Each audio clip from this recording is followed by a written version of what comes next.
పరిశుద్ధ పరిశుద్ధాత్ముడు ఎవరు? పరిశుద్ధాత్మ దేవుడు భూమి మీదకి ఎందుకు వచ్చాడు?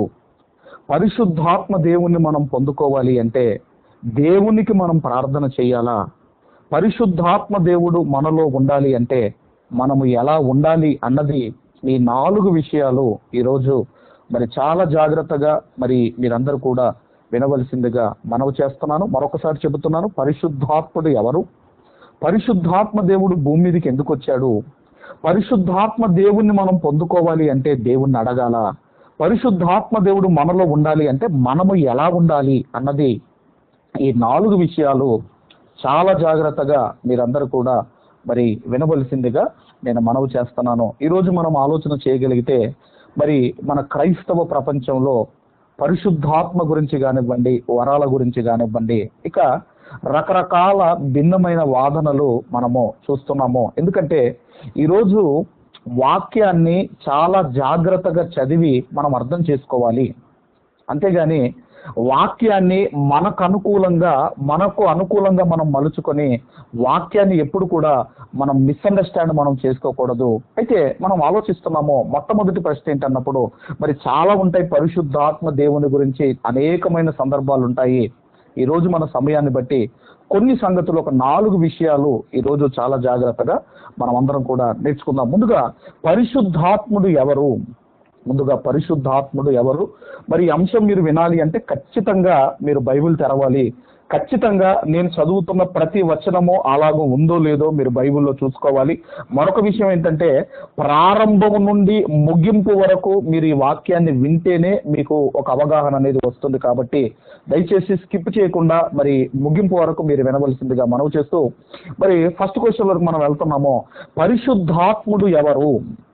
పరిశుద్ధాత్ముడు ఎవరు అన్నదానికి మొదటి ప్రశ్న మనం వేసుకోగలిగితే దయచేసి అందరం కూడా పరిశుద్ధ దేవుని గ్రంథములో నుండి గలతీలకు రాసిన పత్రిక అపోస్తులైన పౌలు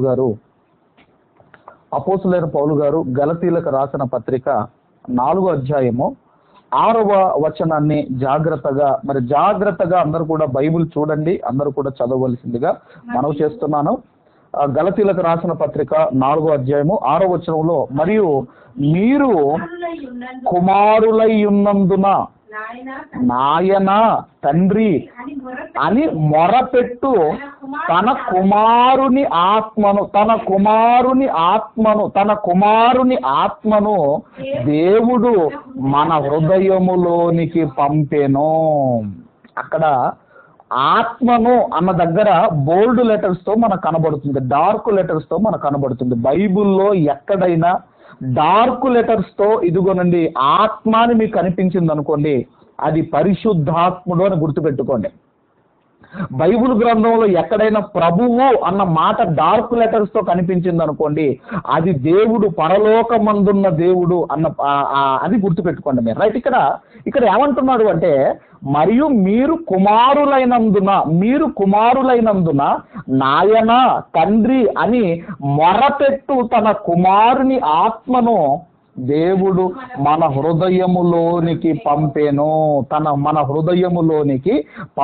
అని మనం చదువుకుంటున్నాము. అంటే ఆత్మను కుమారుడు అంటున్నాడు. ఇక్కడ పరిశుద్ధాత్మని ఏమంటున్నాడండి? కుమారుడు అంటున్నాడు. అయితే అంతేకాదు, ఇంకా మనం చూడగలిగితేనండి ఆ ఆత్మట తండ్రి నాయన అని మొరపెడుతుందట. ఆత్మ, పరిశుద్ధాత్మ ఏమని మొరపెడుతుంది? నాయన తండ్రి అని పరిశుద్ధాత్మ మొరపెడుతుంది. అంటే పరిశుద్ధాత్ముడు ఎవరు అన్నప్పుడు తండ్రికి కుమారుడు. యేసుక్రీస్తు వారు మరి జ్యేష్ఠ కుమారుడు అని మనం చదువుకుంటాము. అలాగే ఆదాము గారు మరి యేసుక్రీస్తు వారు జ్యేష్ఠుడగునట్లు అని మనం రోమాపత్రిక 8వ అధ్యాయం 29వ వచనంలో మనం చదువుకుంటాము. అలాగే ఇక్కడ కూడా పరిశుద్ధాత్ముడు ఎవరయ్యా అంటే ఇదిగో కుమారుడు, ఆయన కుమారుని ఆత్మను అని మనం చదువుకుంటాం, తన కుమారుని ఆత్మను అని మనం చదువుకుంటున్నాము. అలాగే ఆదాము గారి గురించి కూడా లూకాసు వార్త 3:38లో ఆదాము దేవుని కుమారుడు అని మనం చదువుకుంటాము. అంటే మనం అందరం కూడా ఆదాములో నుండి బయటికి వచ్చిన వారం, కాబట్టి ఎవరయ్యా పరిశుద్ధాత్ముడు? ఎవరయ్యా అంటే ఇదిగో తన కుమారుడు గుర్తుపెట్టుకోండి, తన కుమారుడు. అందుకే తన కుమారుని ఆత్మను ఆయన మన హృదయములోనికి పంపెను అని మనము చదువుకుంటున్నాము. రైట్. ఇక రెండో విషయం ఏంటన్నప్పుడు ఇప్పుడు పరిశుద్ధాత్మ దేవుణ్ణి మనం పొందుకోవాలి అంటే మనము దేవునికి ప్రార్థన చేయాలా? పరిశుద్ధాత్మ దేవుణ్ణి మనం పొందుకోవాలి అంటే మనము దేవునికి ప్రార్థన చేయాలా? ఎందుకంటేనండి చాలా మంది మీరు ఆలోచన చేయగలిగితే చాలా మంది ఈరోజు రకరకాల మనుషులను మనం చూస్తున్నాము. బ్యాప్టిజం పొందుకున్న తర్వాత ఇక మరలా పరిశుద్ధాత్మ కొరకు వాళ్ళు ప్రార్థన చేస్తూ ఉంటారు. బ్యాప్టిజం తీసుకున్న తర్వాత పరిశుద్ధాత్మ కొరకు ప్రార్థన చేసేవాళ్ళు కొంతమంది, మరికొంతమంది మీరు ఆలోచన చేయగలిగితే అలా వాళ్ళు ప్రార్థన చేస్తూ ఇదిగో నేను పరిశుద్ధాత్మను పొందుకున్నాను అని వాళ్ళకు వాళ్ళే సాటిస్ఫై అవుతారు. కాబట్టి ఇప్పుడు పరిశుద్ధాత్మ దేవుణ్ణి మనం పొందుకోవాలి అంటే దేవుణ్ణి అడగాల, దేవుణ్ణి ప్రార్థన చేయాలి అంటే ఖచ్చితంగా దేవునికి మనం ప్రార్థన చేయాలి. ఒకసారి అందరం కూడా లూకాసు వార్త, దయచేసి లూకాసు వార్త 11వ అధ్యాయము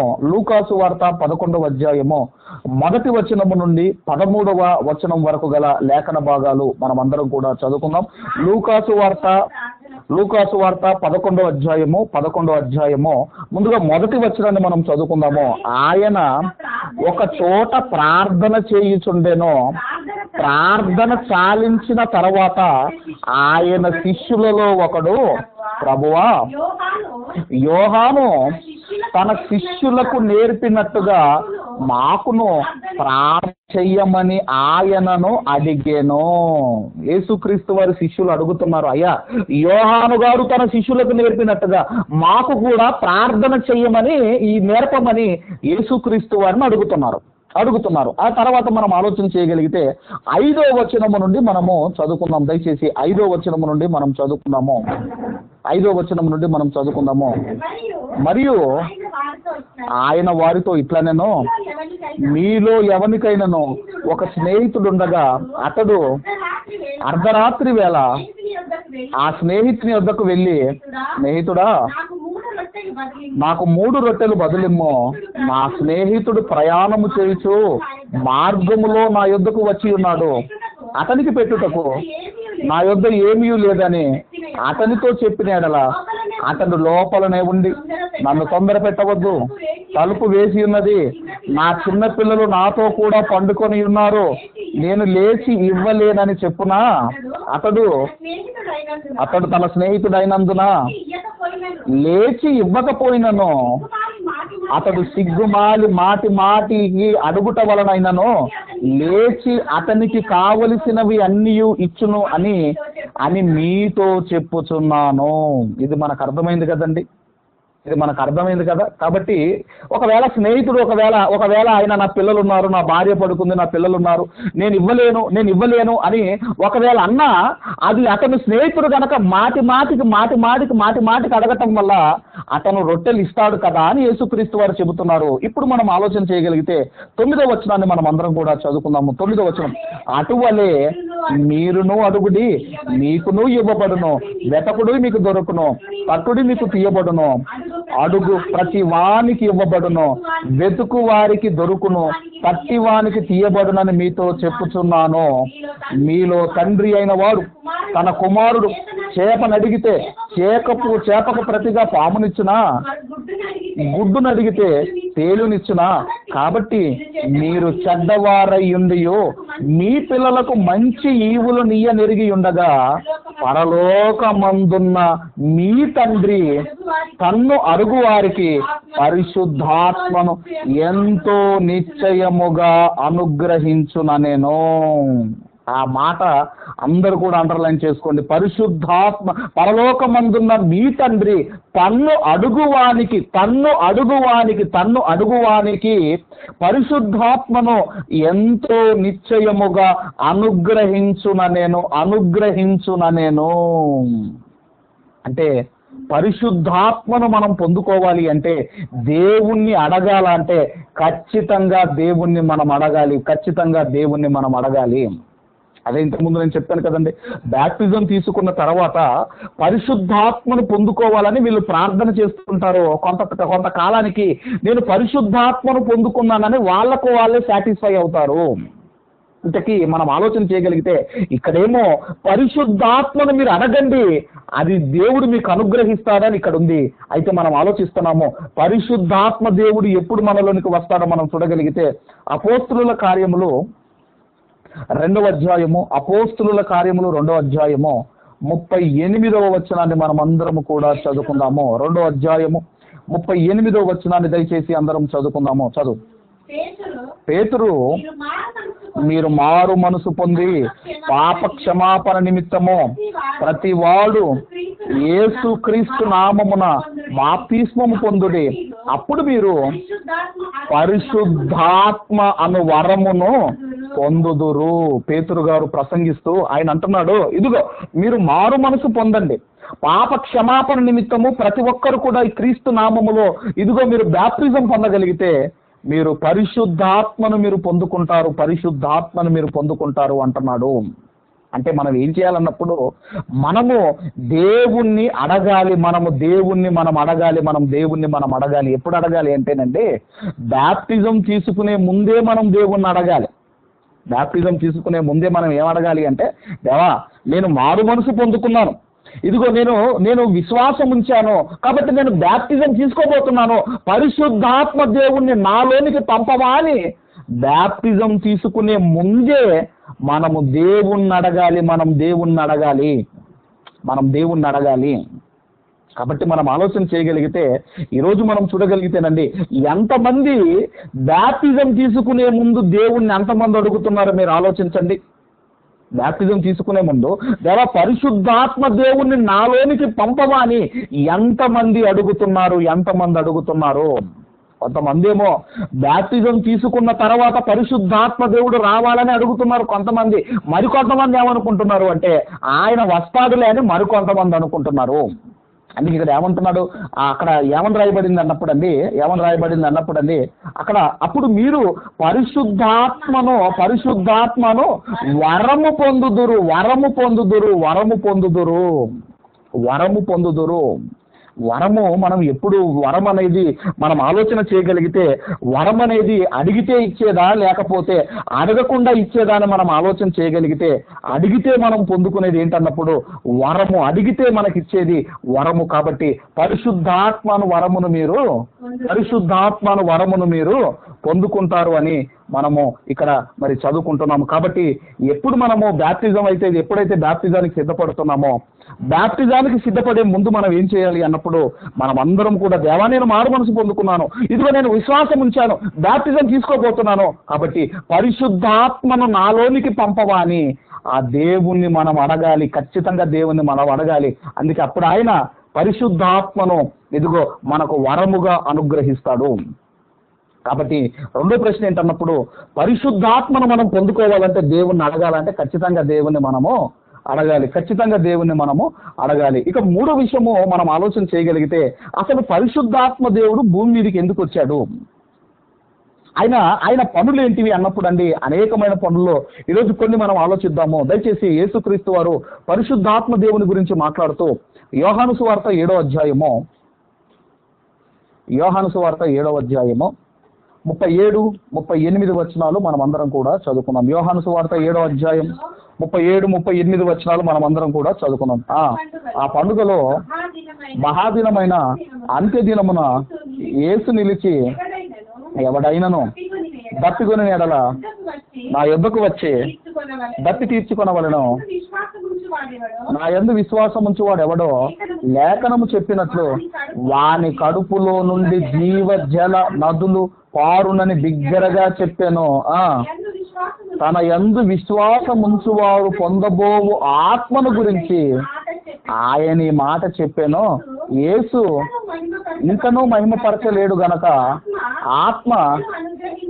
ఆత్మ ఇంకనూ అనుగ్రహింపబడి ఉండలేదు.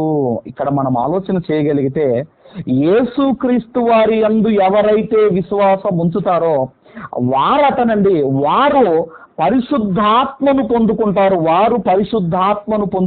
అని మనం చదువుకుంటున్నాము. అంటే ఎవరి యందు మనం విశ్వాసం ఉంచాలి? యేసుక్రీస్తు వారి యందు ఎవరైతే తన యందు విశ్వాసం ఉంచువారు పొందబోవు ఆత్మను గురించి. అందుకేనండి జీవజలము అంటే అక్కడ చెబుతున్న జీవజలము అంటే ఎవరో కాదు, పరిశుద్ధాత్మ దేవుడు.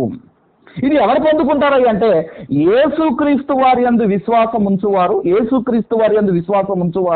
ఇదిగోనండి ఆత్మను గూర్చి ఆయన ఈ మాటను చెప్పినని మనం చదువుకుంటున్నాం. అంటే యేసుక్రీస్తు వారి యందు విశ్వాసం ఉంచేవారు మాత్రమే ఈ ఆత్మను పొందుకుంటారని మనం చదువుకుంటున్నాం. అదే యోహాను సువార్త 14వ అధ్యాయము ఇంకా యేసుక్రీస్తు వారు పరిశుద్ధాత్మ గురించి మాట్లాడుతూ 14వ అధ్యాయం 16వ వచనాన్ని మనం చదువుకుందాం. 14-16 చదువుకుందాము. నేను తండ్రిని వేడుకొందును మీ యొద్ద ఎల్లప్పుడూ ఉండుటకై ఆయన వేరొక ఆదరణకర్తను అనగా సత్య స్వరూపియగు ఆత్మను మీకు అనుగ్రహించును. ఇక్కడ అంటున్నాడు నేను తండ్రిని వేడుకొందును అంటున్నాడు. ఎందుకు వేడుకోవటం? ఎందుకంటే ఆల్రెడీ పరిశుద్ధాత్మ దేవుడు భూమి మీదకి వస్తాడు అని ప్రవక్తలు ప్రవచించారు కదా.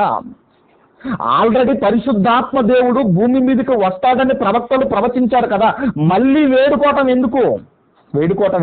ఇంతకు ప్రవక్తలు ప్రవచించారంటే పాత నిబంధన గ్రంథంలో పరిశుద్ధాత్మ దేవుడు వస్తాడని ప్రవక్తలు ప్రవచించారు. ఒకసారి యెషయా గ్రంథం మళ్ళీ ఇక్కడికి వద్దాం. యెషయా గ్రంథం 44వ అధ్యాయము 3వ వచనాన్ని మనం అందరం కూడా చదువుకుందాం. యెషయా గ్రంథం 44వ అధ్యాయము 3వ వచనాన్ని అందరము చదువుకుందాము. 44:3 నేను దప్పిగల వాని మీద నీళ్లను ఎండిన భూమి మీద ప్రవాహ జలములను క్రొమ్మరించెదను. నీ సంతతి మీద నా ఆత్మను క్రొమ్మరించెదను. నీ సంతతి మీద నా ఆత్మను కృమ్మరించెదను అని పెద్ద ప్రవక్తలో ఒక ప్రవక్త యెషయా గారి ద్వారా మరి ప్రవచనం మనం చూస్తున్నాము. అలాగే యోవేలు గ్రంథము మరొక ప్రవచనం మనం చూడగలిగితే యోవేలు గ్రంథము 2వ అధ్యాయము 28వ వచనాన్ని మనం అందరం కూడా చదువుకుందాం. దయచేసి యోవేలు గ్రంథము 2వ అధ్యాయము 28వ వచనాన్ని మనం అందరం కూడా చదువుకుందాం. తర్వాత నేను సర్వజనుల మీద నా ఆత్మను కృమ్మరింతును, నీ కుమారును నీ కుమార్తెలను ప్రవచనములు చెప్పుదురు, మీ ముసలివారు కలలు కందురు, మీ యవ్వనులు దర్శనములు చూతురు. ఇక్కడ అంటున్నాడు తర్వాత నేను సర్వజనుల మీద నా ఆత్మను కృమ్మరింతును. ఇప్పుడు మనం ఆలోచన చేయగలిగితే ఆల్రెడీ పరిశుద్ధాత్మ దేవుడు భూమి మీదకి వస్తాడు అని ప్రవక్తలు ప్రవచించినప్పుడు ఇప్పుడు యేసుక్రీస్తు వారు తండ్రిని వేడుకోవలసినంత అవసరం ఏమున్నది? ఇప్పుడు యోహాను సువార్త 14వ అధ్యాయము 16వ వచనానికి మరలా మీరు రాగలిగితే, యోహాను సువార్త 14వ అధ్యాయము 16వ వచనానికి మీరు రాగలిగితే ఇక్కడ ఏమంటున్నాడు? 16వ వచనంలో నేను తండ్రిని వేడుకొందును మీ యొద్ద ఎల్లప్పుడు ఉండుటకై ఆయన వేరొక ఆదరణకర్తను.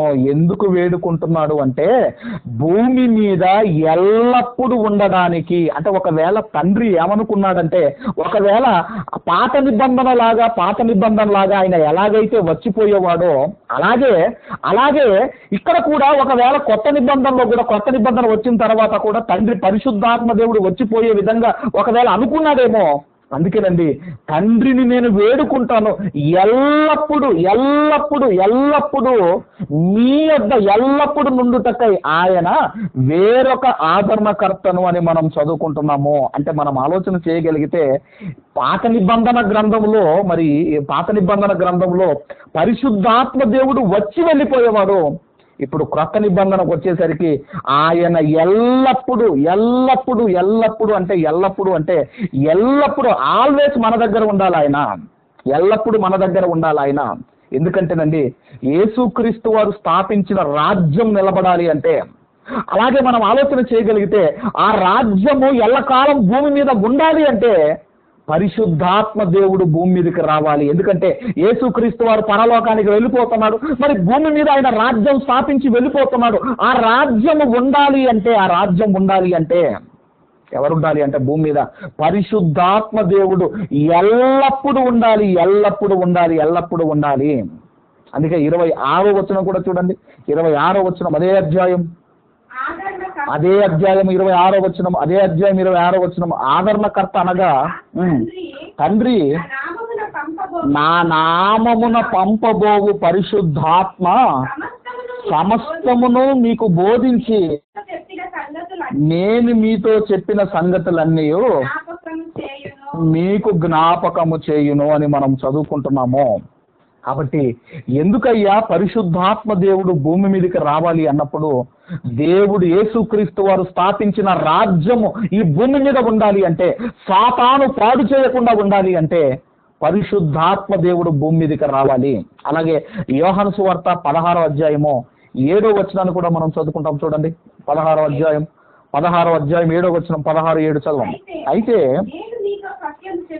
అయితే నేను మీతో సత్యము చెప్పుచున్నాను, నేను వెళ్ళిపోవుట వలన మీకు ప్రయోజనకరము.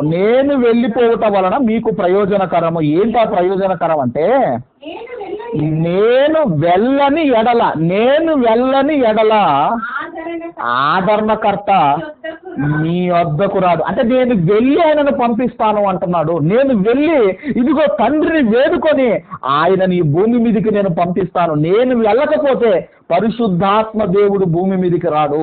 అందుకే అంటున్నాడు అక్కడ, ఏమంటున్నాడు, నేను వెళ్ళని ఎడల ఆదరణకర్త మీ వద్దకు రాడు. అంటే నేను వెళ్ళాలి, తండ్రిని వేడుకోవాలి, అప్పుడు పరిశుద్ధాత్మ దేవుడు ఆయన భూమి మీదకి రావాలి. నేను వెళ్ళిన ఎడల ఆయన మీ వద్దకు పంపుదును. నేను తండ్రిని వేడుకొని, తండ్రి ఎల్లప్పుడూ భూమి మీద ఉండాలని నేను తండ్రిని వేడుకుంటాను అని యేసుక్రీస్తు వారు మాట్లాడుతున్నారు. ఇప్పుడు మనం అందరం కూడా 17వ అధ్యాయం 1వ వచనాన్ని కూడా చదువుకుందాం. 17వ అధ్యాయం 1వ వచనంకి వచ్చేసరికి ఇక్కడ సందర్భం ఏంటన్నప్పుడు, ఇక యేసుక్రీస్తు వారు మరణించి వెళ్ళిపోబోతున్నారు. ఆయన పరలోకానికి వెళ్ళిపోతాడు. ఇప్పుడు ఆయన ఏం ఆలోచిస్తున్నాడంటే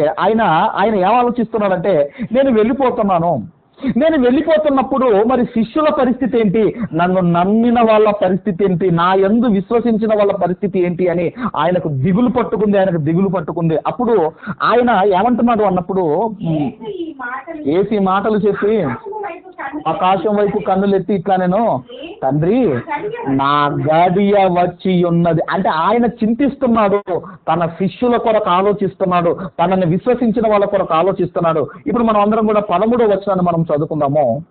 దయచేసి 13వ వచనాన్ని దయచేసి అందరం చదువుకుందాం. ఇప్పుడు నేను నీ వద్దకు వచ్చుచున్నాను, నా సంతోషము వారి యందు పరిపూర్ణమగునట్లు లోకమందు ఈ మాట చెప్పుచున్నాను, వారికి నీ వాక్యం ఇచ్చి ఉన్నాను. నేను లోక సంబంధిని కానట్టు వారును లోక సంబంధులు కారు గనక లోకము వారిని ద్వేషించును. నీవు లోకములో నుండి వారిని తీసుకొని పొమ్మని నేను ప్రార్థించుట లేదు గాని, అంటే నీవు వారిని లోకములో నుండి తీసుకొని పొమ్ము, శిష్యులను లోకంలో తీసుకొని పొమ్మని నేను ప్రార్థించుట లేదు, కానీ దుష్టుని నుండి వాణ్ణి కాపాడమని ప్రార్థించుచున్నాను. అంటున్నాడు. అంటే యేసుక్రీస్తు వారు తనను వెంబడించిన శిష్యుల కొరకు ప్రార్థిస్తున్నాడు. ఇదిగో అపవాది నుండి నీ పిల్లలను కాపాడండి తండ్రి అని దేవునికి ప్రార్థన చేస్తున్నాడు. ఎందుకంటే ఆయనకు దిగులు పట్టుకుంది. ఏంటయ్యా దిగులు అంటే, నేను వెళ్ళిపోతున్నాను, మరి శిష్యుల పరిస్థితి ఏంటి? మరి ఈ శిష్యులను ఇదిగోనండి మనం ఆలోచన చేయగలిగితే, దుష్టుని నుండి ఎందుకు కాపాడమని కోరుకుంటున్నాడు అంటే, ఖచ్చితంగా దుష్టుడు ఏం చేస్తాడంటే వాళ్ళ మీద దెబ్బ కొడతాడు. కాబట్టి అందుకే తండ్రిని వేడుకుంటున్నాడు. అందుకే ఇంకా ఏమంటున్నాడో మనం చూడగలిగితేనండి, ఏమన్నాడో మనం చూడగలిగితే, లూకాసు వార్తలో ఏమన్నాడో మీరు చూడగలిగితే, శిష్యుల గురించి, శిష్యులకు ఏం చెప్పారో మీరు చూడగలిగితే 24వ అధ్యాయము చివరి అధ్యాయము 49వ వచనం, 24వ అధ్యాయం 49వ వచనాన్ని మనం చదువుకుందాం. చివరి అధ్యాయము చివరి అధ్యాయము 49వ వచనం. వాగ్దానం చేసినది ఇదిగో నా తండ్రి వాగ్దానము చేసినది ఈ నీతికి మీ మీదికి పంపుచున్నాను, పైనుండి శక్తి మీరు పై నుండి శక్తి పొందు వరకు పట్టణములో నిలిచియుండుడని వారితో చెప్పాను. అంటే పరిశుద్ధాత్మ దేవుడు మీ మీదికి దిగొచ్చేంత వరకు మీరు అడుగు బయట పెట్టడానికి వీల్లేదు అని యేసుక్రీస్తు వారు ఆ శిష్యులకు చెప్పటం మనం చూస్తున్నాము. ఎందుకంటేనండి, క్రైస్తవ్యములో మనం నిలబడాలి అంటే, మనము కాపాడబడాలి, మన భక్తిని మనము కాపాడుకోవాలి అంటే, మనల్ని మనం కాపాడుకోవాలి అంటే, మన భక్తి జీవితము మనల్ని కాపాడుకోవాలి అంటే మనలో ఎవరు ఉండాలి అంటే పరిశుద్ధాత్మ దేవుడు మనలో ఉండాలి. పరిశుద్ధాత్మ దేవుడు మనలో ఉండాలి. అందుకే క్రైస్తవ్యం కాపాడబడుతుంది. అందుకే మన భక్తిని కాపాడుకుంటాం, మనల్ని మనం కాపాడుకుంటాము. కాబట్టి పరిశుద్ధాత్మ దేవుడు మీ మీదికి దిగొచ్చేంత వరకు మీరు బయట అడుగు పెట్టడానికి లేదు. కాబట్టి మనం ఆలోచన చేయగలిగితే ఎందుకయ్యా ఈ భూమి మీదకి ఆయన వచ్చాడు అన్నప్పుడు అండి, అనేకమైన కారణాల్లో ఒకటి, యేసుక్రీస్తు వారు స్థాపించిన సంఘాన్ని కాపాడాలి అంటే పరిశుద్ధాత్మ దేవుడు రావాలి. అలాగేనండి, దుష్టుల నుండి మనం కాపాడబడాలి అంటే, ఈ క్రైస్తవ్యం అన్నది నిలబడాలి అంటే మనం ఆలోచన చేయగలిగితే ఇదిగోనండి, పరిశుద్ధాత్మ దేవుడు భూమి మీదకి రావాలి. కాబట్టి ఆయన ఎల్లప్పుడూ ఉండాలి భూమి మీద. పాత నిబంధనలు లాగా వచ్చి వెళ్ళిపోవటం కాదండి. పాత నిబంధనలో వచ్చి వెళ్ళిపోయేవాడు కానీ క్రొత్త నిబంధనలో నేను తండ్రిని వేడుకుంటాను, ఎల్లప్పుడు మీ యొద్ద ఉండుటకై అంటున్నాడు. రైట్, ఇది మూడో విషయం అయితే అర్థమైందని నేను అనుకుంటున్నాను. ఇక నాలుగో విషయం దగ్గరికి మనం వెళ్ళగలిగితే, పరిశుద్ధాత్మ దేవుడు మనలో ఉండాలి అంటే మనం ఎలా ఉండాలి. ఆల్రెడీ మనము ఎప్పుడైతే బ్యాప్టిజం తీసుకున్నామో బ్యాప్టిజం తీసుకున్న తర్వాత పరిశుద్ధాత్మ దేవుడు ఇదిగో ఒక వరముగా మనలోనికి పంపిస్తున్నాడు. మనలోనికి పంపించిన తర్వాత మళ్ళీ మనం ఏమడుగుతున్నామంటే, అయ్యా పరిశుద్ధాత్మను పొందుకోండి అని ఈరోజు మనం మరలా దేవునికి ప్రార్థన చేసే వాళ్ళు కూడా లేకపోలేదు. ఎప్పుడైనా మీరు బైబిల్ అంతా చదవండి, అపోస్తుల మీదకి పరిశుద్ధాత్మ దేవుడు దిగొచ్చిన తర్వాత మళ్ళీ పరిశుద్ధాత్మ కావాలి, మళ్ళీ పరిశుద్ధాత్మను పొందుకోవాలని మళ్ళీ ఎప్పుడైనా వాళ్ళు ప్రార్థన చేశారా మీరు ఆలోచించండి. ఎందుకంటేనండి, బ్యాప్టిజం తీసుకోగానే పరిశుద్ధాత్మ దేవుడు మనలోనికి వస్తున్నాడు. వచ్చిన తర్వాత ఆయన వెళ్ళిపోకుండా మనము దేవుణ్ణి అడగాలి. ఆయన వెళ్ళిపోకుండా దేవునికి మనం ప్రార్థన చేయాలి. అందుకే మనము చూడగలిగితే, దయచేసి ఆయన మనలో ఉండాలి అంటే, మనలో నుంచి వెళ్ళిపోకుండా ఉండాలి అంటే మనం ఎలా ఉండాలో మీరు చూడగలిగితే, అందరూ కూడా కీర్తనల గ్రంథము 51వ కీర్తన 11వ వచనాన్ని దయచేసి అందరం చదువుకుందాం. 11వ వచనం అందరం చదువుకుందాం. 11వ వచనము చదవం. నీ సన్నిధిలో నుండి నన్ను త్రోసివేయకుము, నీ పరిశుద్ధాత్మను నా యొద్ద నుండి తీసివేయకుము అంటున్నాడు. ఎవరు ప్రార్థన చేస్తున్నారు అన్నప్పుడండి, దావీదు గారు పాపం చేసిన తర్వాత పశ్చాత్తాపముతో దేవునికి ప్రార్థన చేస్తున్నాడు. ఏమని ప్రార్థన చేస్తున్నాడంటే, ఇదిగో దేవా, నీ పరిశుద్ధాత్మను నా యొద్ద నుండి తీసివేయకుము అని ప్రార్థన చేస్తున్నాడు. దావీదు గారు అనగానే తన జీవితంలో ఒకే ఒక పొరపాటు చేసిన ఆయన ప్రార్థన చేస్తున్నాడు, అయ్యా పరిశుద్ధాత్మ నాలో నుండి తీసివేయకు. మరి ఈరోజు మనం ఆలోచన చేయగలిగితే మన దైనందిన జీవితాల్లో మరి ఏదో ఒక పొరపాట్లు మనం చేస్తూనే ఉన్నప్పుడు ఎంతమంది అయ్యా నీ పరిశుద్ధాత్మను నాలో నుండి తీసివేయకుము అని ఎంతమంది ప్రార్థిస్తున్నారో మీరు ఆలోచించండి. ఆల్రెడీ ఉన్నాడు ఆయన వెళ్ళిపోకుండా నువ్వు ప్రార్థన చేయాలి, అంతేగాని ఆయన రావాలని ప్రార్థన చేయాలి. ఆయన వెళ్ళిపోకుండా ఉండడానికి కూడా మనం ప్రార్థన చేయాలి. ఎందుకంటే ఒక తప్పు చేసిన ఆయనే ప్రార్థన చేస్తున్నాడు, అయ్యా నాలో నుండి పరిశుద్ధాత్మను తీసివేయకని. మరి నిత్యము ఏదో ఒక తప్పు చేస్తున్నా అది మరి మనుషులకు మనం ఆలోచన చేయగలిగితే మరి మనము కూడా రండి ప్రార్థన చేయాలి. పరిశుద్ధాత్మ దేవుడు మనలో నుండి వెళ్ళిపోకుండా ఉండాలని దేవుణ్ణి మనం వేడుకోవాలి. ఎందుకంటేనండి ఒకవేళ పరిశుద్ధాత్మ దేవుడు మనలో నుంచి వెళ్ళిపోయాడు అనుకోండి, అప్పుడు ఎవరు వస్తారంటే దురాత్మ ప్రవేశిస్తుంది. అందుకే సౌలు రాజులో నుండి ఎప్పుడైతే పరిశుద్ధాత్మ దేవుడు వెళ్ళిపోయాడో దురాత్మ ప్రవేశించింది. దురాత్మ ప్రవేశించేసరికి పిచ్చి పట్టింది. ఆ తర్వాత దావీదు గారే వెళ్ళిపోయి వీణ పట్టుకొని మ్యూజిక్ వాయించి ఆయన దయ్యమును వెళ్ళగొట్టేవాడు. అందుకే దావీదు గారికి తెలుసు, ఒకవేళ పరిశుద్ధాత్మ నాలో నుంచి వెళ్ళిపోతే నేను కూడా నాలోనికి కూడా దురాత్మ వస్తుంది. అందుకే దేవుణ్ణి వేడుకుంటున్నాడు. ఏమని వేడుకుంటున్నాడు అంటే, నీ పరిశుద్ధాత్మను నా యొద్ద నుండి తీసివేయకుము అని దేవుణ్ణి వేడుకుంటున్నాడు. ఆల్రెడీ మనలో ఉన్న ఆయన మన కార్యక్రమాలను బట్టి మన యొక్క తప్పులను బట్టి ఆయన వెళ్ళిపోకుండా దేవుణ్ణి మనం వేడుకోవాలి. ఇంకా మనం చూడగలిగితే యేసుక్రీస్తు వారు మాట్లాడుతూ యోహాను సువార్త 14వ అధ్యాయం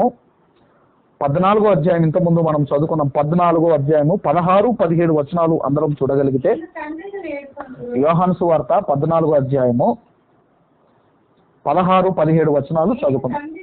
నేను తండ్రిని వేడుకొందును నీ యొద్ద ఎల్లప్పుడూ ఉండుటకై ఆయన వేరొక ఆదరణకర్తను అనగా సత్య స్వరూపియగు ఆత్మను మీకు అనుగ్రహించును.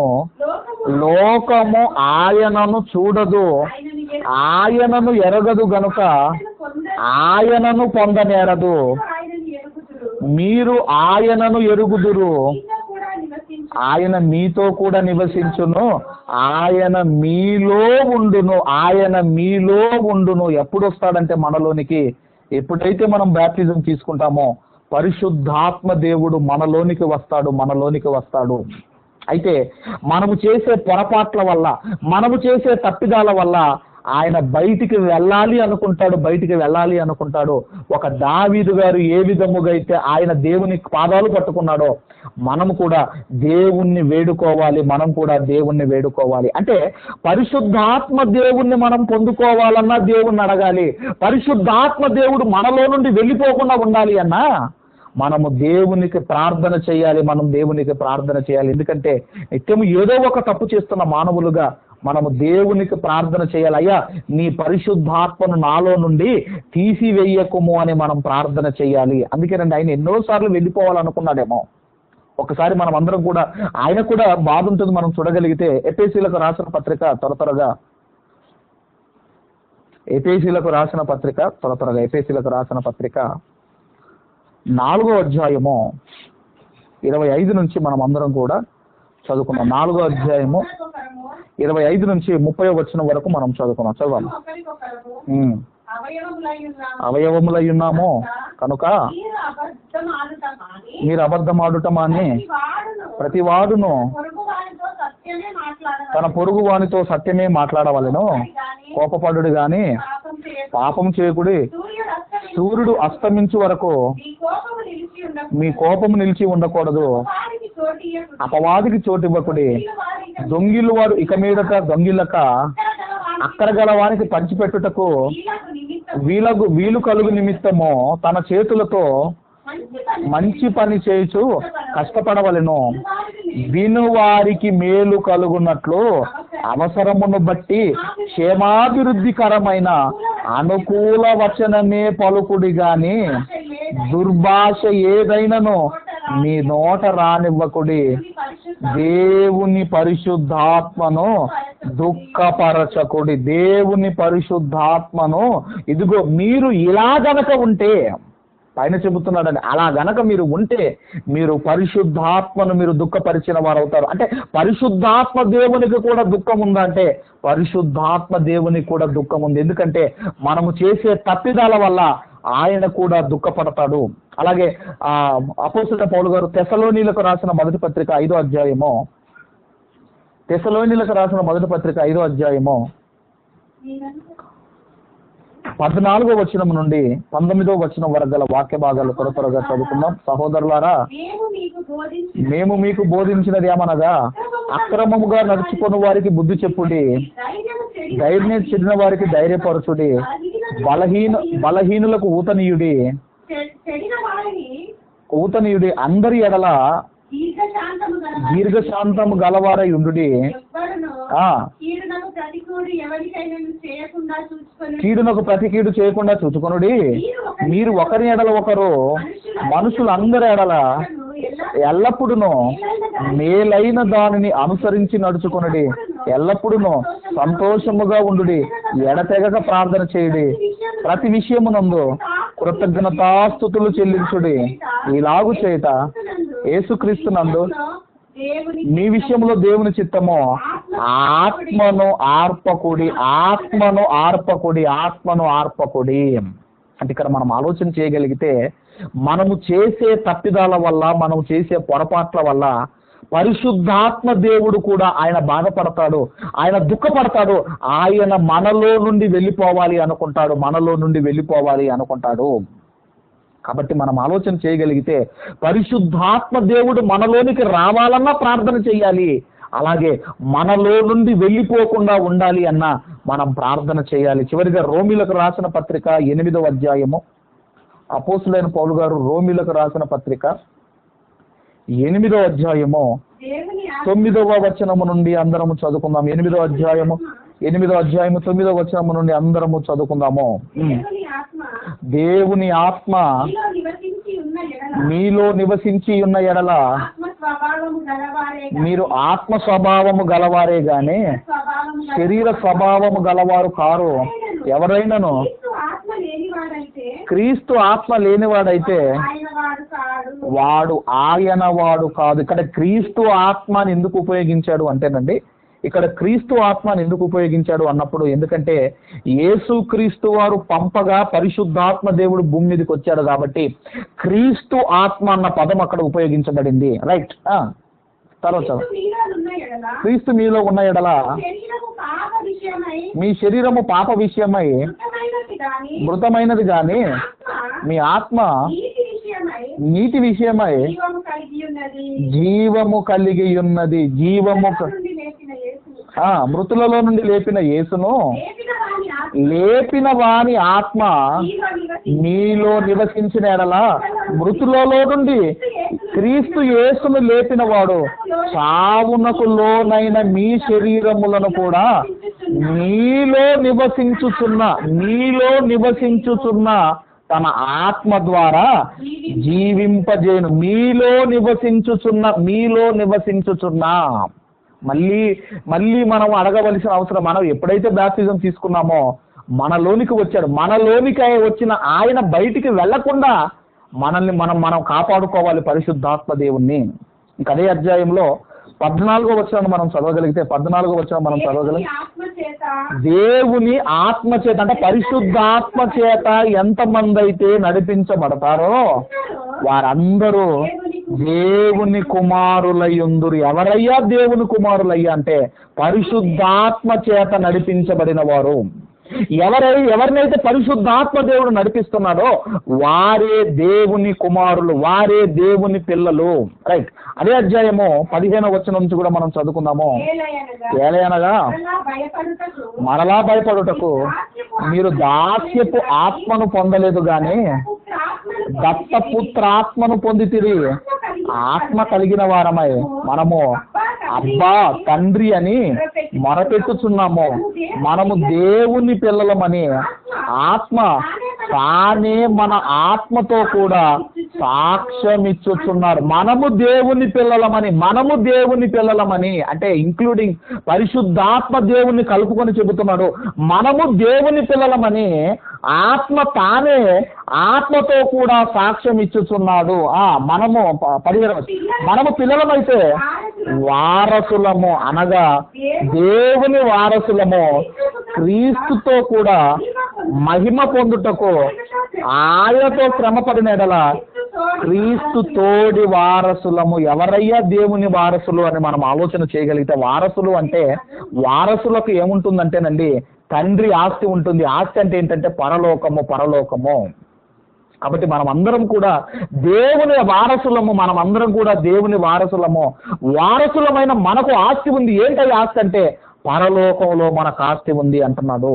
కాబట్టి మనం ఆలోచన చేయగలిగితే పరిశుద్ధాత్మ దేవుడు ఇదిగో ఈ భూమి మీదకి వచ్చి మనం ఆలోచన చేయగలిగితే ఆయన మనం చేసే కార్యక్రమాల ద్వారా, మనం చేసే తప్పిదాల వల్ల ఆయన బయటికి వెళ్ళిపోయే అవసరం ఉంది. కాబట్టి ఆయన అవకాశం ఉంది. కాబట్టి ఆయన బయటికి వెళ్లకుండా దేవునికి మనం ప్రార్థన చేయాలి. చివరిగా అదే అధ్యాయం 26వ వచనం చదువుకొని మనం ముగించుకుందాము.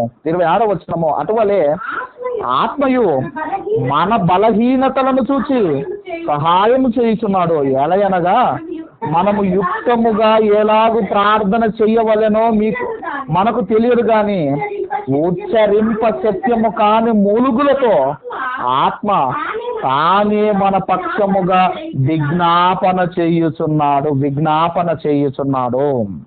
అంటే పరిశుద్ధాత్మ దేవుడు మన పక్షముగా ఆయన విజ్ఞాపన చేస్తున్నాడు. కాబట్టి మనం ఆలోచన చేయగలిగితే పరిశుద్ధాత్మ గురించి మనం ఆలోచిస్తున్నాము. ఆయనను మనం పొందుకోవాలి అంటే, అయ్యా నేను మారు మనసు పొందుకున్నాను, నేను విశ్వాసం ఉంచాను, ఇదిగో నేను బ్యాప్టిజం తీసుకోబోతున్నాను, పరిశుద్ధాత్మ దేవుణ్ణి నాకు అనుగ్రహించవా అని దేవునికి మనం ప్రార్థన చేయాలి. ఆ తర్వాత మనలోనికి బ్యాప్టిజం తీసుకున్న తర్వాత మనలోనికి వస్తాడు. వచ్చిన తర్వాత మనము తప్పిదాలు ఏదైనా చేస్తే మనము దేవుని కాళ్ళు పట్టుకోవాలి. ఒక దావీదు గారు పట్టుకున్నట్టు పట్టుకొని ఈ రోజు మనం అడగవలసింది ఏంటంటే, అయ్యా పరిశుద్ధాత్మ దేవుని నాలో నుండి తీసివేయకుమని మనము దేవునికి మనం ప్రార్థన చేయాలి. అలా మనం అందరము కూడా ఉండాలని నేను కోరుకుంటున్నాను. కాబట్టి కొన్ని విషయాలు మాత్రమే ఈరోజు పరిశుద్ధాత్మ గురించి కొన్ని విషయాలు మాత్రమే మీకు బోధించాను. ఎందుకంటే ఇంకా మరి పరిశుద్ధాత్మకు వ్యతిరేకమైన పాపం కానివ్వండి, ఇంకా చాలా ఉన్నాయండి పరిశుద్ధాత్మ గురించి. దేవుని చిత్తం అయితే మరికొన్ని మనమందరం కూడా రాబోయే దినాల్లో నేర్చుకుందాము. దేవుడి మాటలు మన హృదయాల్లో ఫలింపజేయును గాక. ఆమేన్.